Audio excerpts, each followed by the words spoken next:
Hi friends, welcome to challenger app. ഞാൻ രാജേശ്വരി വിനോദ്.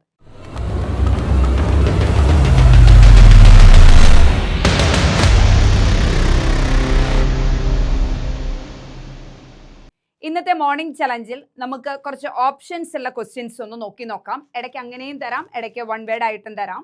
അപ്പോൾ നമുക്ക് നോക്കാം എന്തൊക്കെയാണ് ക്വസ്റ്റ്യൻസ് നമുക്ക് പഠിക്കാനുള്ളത് എന്നതിലേക്ക് കടക്കാം. മോർണിംഗ് ചലഞ്ച് എഫക്റ്റീവ് ആകുന്നുണ്ട്, എഴുതി വെച്ച് പഠിക്കുന്നുണ്ട്. വരുന്ന LP UP കേട്ടറ്റിനും ഒക്കെ പ്രയോജനകരമാകുന്ന രീതിയിലാണ് മോർണിംഗ് ചലഞ്ച് ഉൾപ്പെടുത്തിയിട്ടുള്ളത്.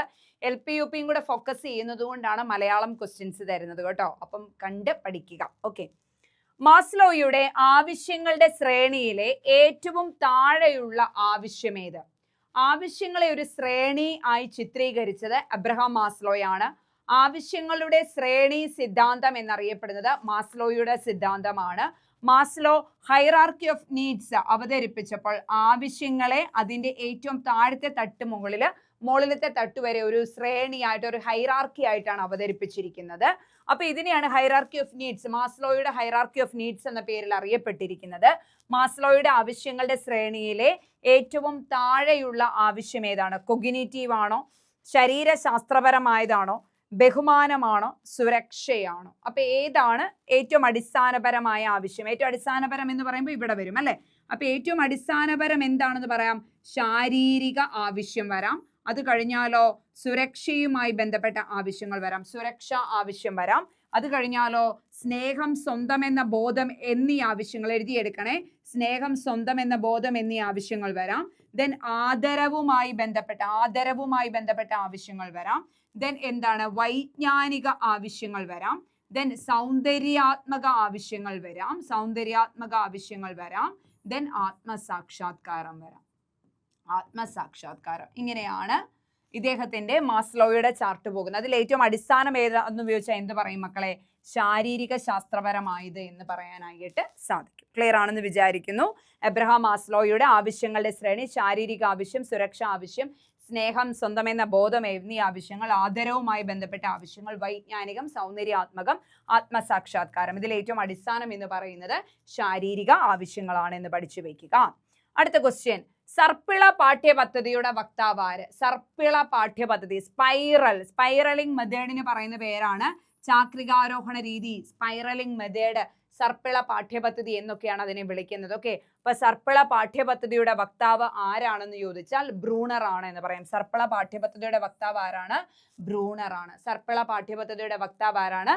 ബ്രൂണർ ആണ് എന്ന് പഠിച്ചു വെക്കുക. ഓക്കെ, സർപ്പിള പാഠ്യപദ്ധതി, ചാക്രികാരോഹണ രീതി, വിദ്യാഭ്യാസ മേഖലയ്ക്ക് ചാക്രികാരോഹണ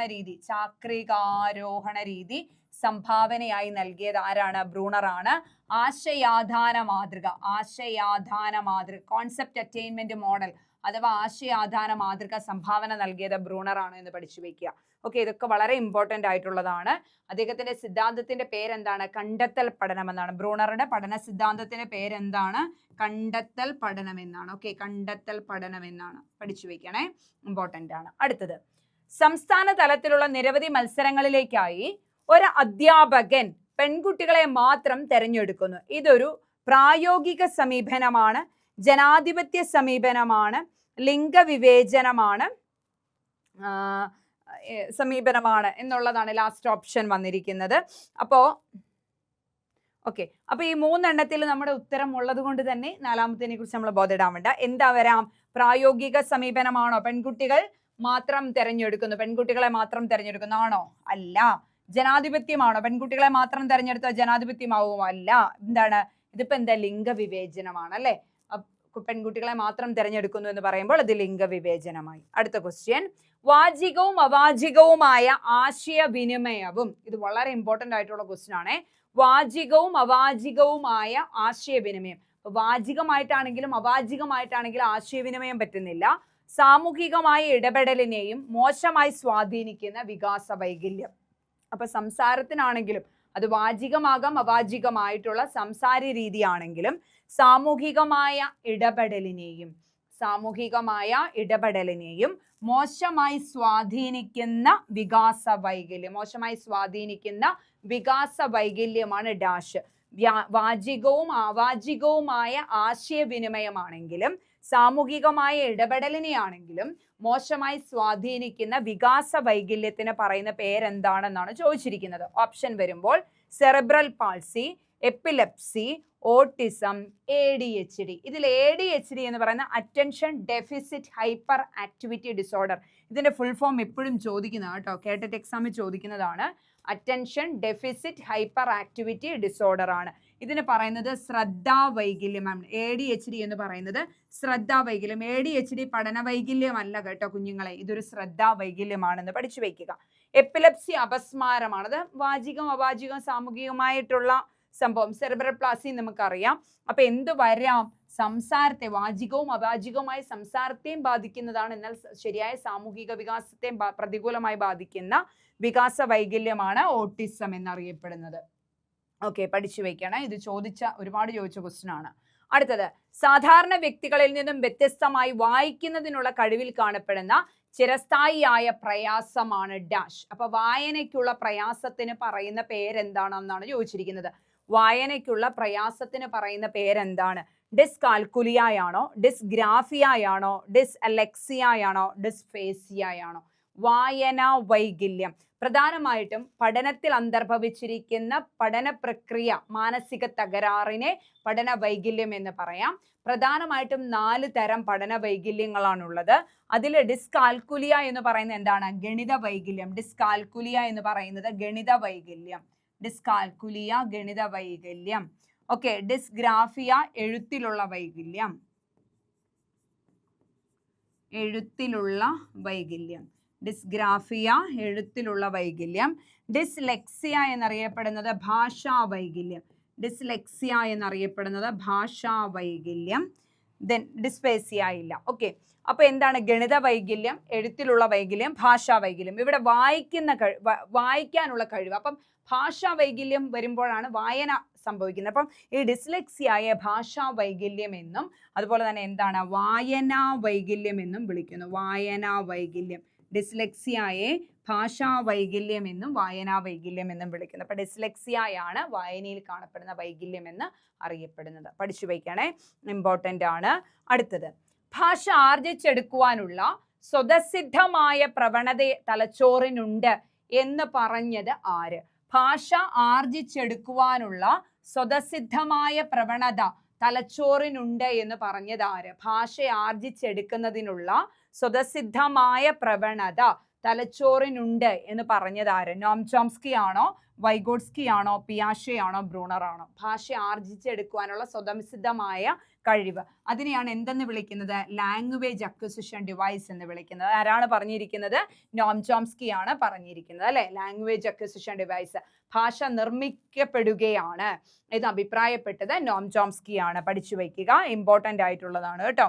ഓക്കെ, അതുപോലെ തന്നെ പിയാഷെ ഭാഷയെക്കുറിച്ച് പറഞ്ഞിരിക്കുന്നത് എന്താണ്? പിയാഷെ എന്താണ് പറഞ്ഞിരിക്കുന്നത്? ഭാഷയും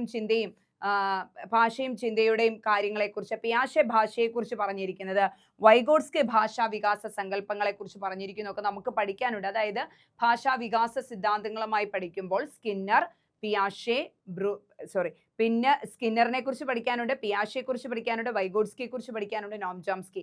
ഈ 4 മനഃശാസ്ത്രജ്ഞരുടെ കാഴ്ചപ്പാടുകളാണ് ഭാഷാ വികാസത്തിൽ നമുക്ക് പ്രധാനമായിട്ടും പഠിക്കാനുള്ളത്. ഓക്കെ, അപ്പൊ സ്കിന്നറിന്റെ കോൺസെപ്റ്റുകളും വൈഗോട്സ്കിയുടെ കോൺസെപ്റ്റുകളും പിയാഷയുടെ കോൺസെപ്റ്റുകളും നമ്മൾ പഠിക്കാനുണ്ട്. നോം ചോംസ്കിയുടെ പഠിക്കുമ്പോൾ ലാഡ്, രചനാന്തര പ്രജനന വ്യാകരണം, ഭാഷയും ചിന്തയും പരസ്പര പൂരകങ്ങളാണെന്നൊക്കെ അഭിപ്രായപ്പെട്ടത് ആരാണ്? നോം ചോംസ്കി ആണെന്ന് പറയാനായിട്ട് സാധിക്കും. പഠിച്ചു വയ്ക്കണം, ഇമ്പോർട്ടൻ്റ് ആണ്.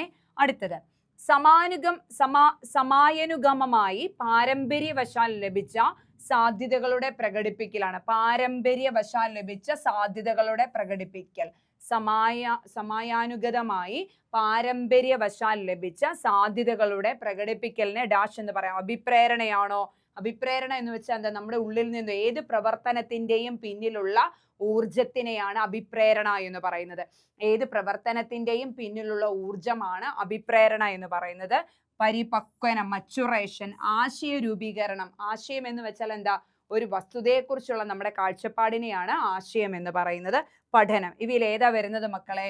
പാരമ്പര്യവശാൽ ലഭിച്ചത് പരിപക്വനമാണ് തന്നിരിക്കുന്നതിൽ. അപ്പൊ പരിപക്വനമാണ് വളരെ ഇമ്പോർട്ടൻ്റ് ആയിട്ടുള്ള ഒരു ചോദ്യമാണ് കേട്ടോ, പഠിച്ചു വെക്കണേ.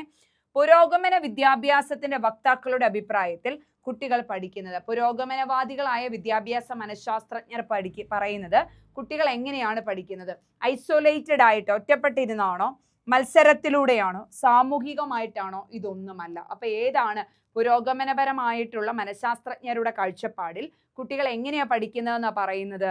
സമൂഹമായിട്ടാണ്, കൂട്ടുചേർന്നാണ് പഠിക്കുന്നത് എന്നാണ് അഭിപ്രായപ്പെടുന്നത്. അടുത്തത്, 8 വയസ്സ് പ്രായമുള്ള അഹദിന് വസ്തുക്കളുടെ അവയുടെ വലിപ്പത്തിന്റെ അടിസ്ഥാനത്തിൽ ക്രമീകരിക്കാനാകും. 8 വയസ്സ് പ്രായമുള്ള അഹദ് വസ്തുക്കളെ അതിന്റെ വലിപ്പത്തിന്റെ അടിസ്ഥാനത്തിൽ ക്രമീകരിക്കാനാകും. പിയാഷെയുടെ അഭിപ്രായത്തിൽ അഹമ്മദിനുള്ള കഴിവ് ഏതാണെന്നാണ് ചോദിച്ചിരിക്കുന്നത്. പിയാഷെ 4 ഘട്ടങ്ങളായിട്ടാണ് തരംതിരിച്ചിരിക്കുന്നത്. അതിൽ ഒന്നാമത്തെ ഘട്ടം എഴുതിയെടുക്കണേ, ഇന്ദ്രിയ ജാലക ഘട്ടം എന്നറിയപ്പെടുന്നു. ഇന്ദ്രിയ ജാലക ഘട്ടം എന്ന് പറഞ്ഞാൽ 0 മുതൽ ബർത്ത് മുതൽ 2 വയസ്സ് വരെയാണ് എന്ന് പഠിച്ചു വയ്ക്കുക. രണ്ടാമത്തെ ഘട്ടമാണ് പ്രാക് മനോവ്യാപാര ഘട്ടം എന്ന് പറയുന്നത്. പ്രാക് മനോവ്യാപാര ഘട്ടം. പ്രാക് മനോവ്യാപാര ഘട്ടം എന്ന് പറയുന്നത് ഏത് വയസ്സ് മുതൽ ഏത് വയസ്സ് വരെയാ? 2 വയസ്സ് മുതൽ 7 വയസ്സ് വരെയുള്ള കാലഘട്ടമാണെന്ന് വിചാരിക്കുക. ഇനി മൂന്നാമത്തേതാണ് മൂർത്ത മനോവ്യാപാര ഘട്ടം. മൂർത്ത മനോവ്യാപാര ഘട്ടം എന്ന് പറയുന്നത്, മൂർത്ത മനോവ്യാപാര ഘട്ടത്തിന്റെ പ്രത്യേകത എന്താണ്? 7 വയസ്സ് മുതൽ 12 വയസ്സ് വരെയുള്ള കാലഘട്ടമാണ്. നാലാമത്തേതാണ് ഔപചാരിക മനോവ്യാപാര ഘട്ടം. ഔപചാരിക മനോവ്യാപാര ഘട്ടം എന്ന് പറയുന്നത് 12 വയസ്സ് മുതൽ 18 വയസ്സ് വരെയാണ് എന്ന് പഠിച്ചു വയ്ക്കുക. അപ്പൊ ഇതിൽ ഏതാ വരുന്നത്? അഹദ് 8 വയസ്സുള്ള കൊച്ചു. അപ്പൊ മൂർത്ത മനോവ്യാപാരം വരാം. മൂർത്ത മനോവ്യാപാരത്തിന്റെ പ്രത്യേകത എന്താ? വസ്തുക്കളെ തരംതിരിക്കാനുള്ള കഴിവുണ്ട്, യുക്തിചിന്തയുണ്ട്. അപ്പൊ ഏത് വരാം? സീരിയേഷൻ അല്ലെങ്കിൽ ക്രമീകരണം എന്നുള്ളതാണ്. ഇപ്പം റിവേഴ്സിബിലിറ്റി ആണോ, ശ്രേണീകരണമാണോ, സ്ഥിരതയാണോ, സന്തുലീകരണമാണോ? അപ്പൊ സന്തുലീകരണം എന്ന കോൺസെപ്റ്റ് അദ്ദേഹത്തിന്റെ പഠന സിദ്ധാന്തവുമായിട്ട് വസ്തുതകൾ സ്വീകരിക്കുന്നതിന് പറയുന്നതാണ്. ശ്രേണീകരണം എന്ന് വെച്ചാൽ ശ്രേണീകരണം, വസ്തുക്കളെ അതിന്റെ വലിപ്പത്തിന്റെ അടിസ്ഥാനത്തിൽ അതിന്റെ ആകൃതികളുടെ അടിസ്ഥാനത്തിലൊക്കെ തരംതിരിക്കാൻ കുട്ടിക്ക് കഴിവുണ്ടാകുന്നത് മൂർത്ത മനോവ്യാപാര ഘട്ടത്തിലാണ്. ഓക്കെ, അപ്പൊ ഈ മൂർത്ത മനോവ്യാപാര ഘട്ടത്തിലെ ശ്രേണീകരണം എന്ന ആശയത്തെ കുറിക്കുന്നതിന് വേണ്ടി പിയാഷെ ഉപയോഗിച്ചിരിക്കുന്ന സംജ്ഞയാണ് ഗ്രൂപ്പിംഗ് എന്ന് പറയുന്നത്. കഴിഞ്ഞ LP-UP ചോദിച്ച ക്വസ്റ്റ്യൻ ആണ് കേട്ടോ. ഗ്രൂപ്പിംഗ് എന്ന് പറയുന്ന സംജ്ഞ എവിടെയാ? ദെൻ റിവേഴ്സിബിലിറ്റി, അതായത് റിവേഴ്സിബിലിറ്റി ഈ കുട്ടിക്ക് ഈ ഘട്ടത്തിൽ ഉണ്ടാവുന്നതാണ്. പക്ഷേ ഇത് തരംതിരിക്കലായതുകൊണ്ട് അതിന്റെ ഉത്തരം വരുന്നത് ശ്രേണീകരണം എന്നാണെന്ന് പഠിച്ചു വയ്ക്കുക. അടുത്ത ക്വസ്റ്റ്യൻ, 10ാമത്തെ ലാസ്റ്റ് ക്വസ്റ്റ്യൻ ആണ്. കുട്ടികളുടെ പഠന പ്രശ്നങ്ങളും പഠന പോരായ്മകളും കണ്ടെത്തുവാനായി സ്വീകരിക്കാവുന്നത്. പഠന പ്രശ്നങ്ങളും പഠന പോരായ്മകളും എന്തിനാ കണ്ടെത്തുന്നത്? പരിഹാര ബോധനം നൽകാൻ. കുട്ടിയുടെ പഠന പ്രശ്നങ്ങളും പഠന പോരായ്മകളും കണ്ടെത്തുന്നത് പരിഹാര ബോധനം അഥവാ റെമഡിയൽ ടീച്ചിങ് നൽകുന്നതിന് വേണ്ടിയാണ്. പ്ലേസ്മെന്റ് മൂല്യനിർണ്ണയമാണോ, ഡയഗ്നോസ്റ്റിക് മൂല്യനിർണ്ണയമാണോ, സബ്മേറ്റീവ് മൂല്യനിർണ്ണയമാണോ? ഇതൊന്നുമല്ല. സബ്മേറ്റീവ് എന്തിനും മക്കളെ? പ്രമോഷൻ നൽകുന്നതിന് വേണ്ടി നടത്തുന്നതാണ്. ഒരു ക്ലാസ്സിൽ നിന്ന് മറ്റൊരു ക്ലാസ്സിലേക്ക് പ്രമോഷൻ നൽകുന്നതിന് വേണ്ടിയൊക്കെയാണ് സബ്മേറ്റീവ് മൂല്യനിർണ്ണയം നടത്തുന്ന ആത്യന്തിക മൂല്യനിർണ്ണയം എന്ന് പറയുന്നു. പ്ലേസ്മെന്റ് എന്തിനു വേണ്ടിയാണ്? എന്തെങ്കിലും തൊഴിലോ അല്ലെങ്കിൽ തൊഴിൽ പരിശീലനത്തിലോ ഒക്കെ തിരഞ്ഞെടുക്കാൻ വേണ്ടി നടത്തുന്നതാണ്. അങ്ങനെയാണ് ഡയഗ്നോസ്റ്റിക് മൂല്യനിർണ്ണയം എന്ന് പറഞ്ഞാൽ എന്താണ്?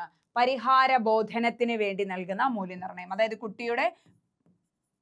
കുട്ടിയുടെ പോരായ്മകൾ കണ്ടെത്തുന്നതിന് വേണ്ടി നടത്തുന്ന മൂല്യനിർണ്ണയമാണ് ഡയഗ്നോസ്റ്റിക് മൂല്യനിർണ്ണയം. ഡയഗ്നോസ്റ്റിക് മൂല്യനിർണ്ണയം എന്തിനാണ് നടത്തുന്നതെന്ന് ചോദിച്ചാൽ പരിഹാര ബോധനം നൽകുന്നതിന് വേണ്ടിയാണ്.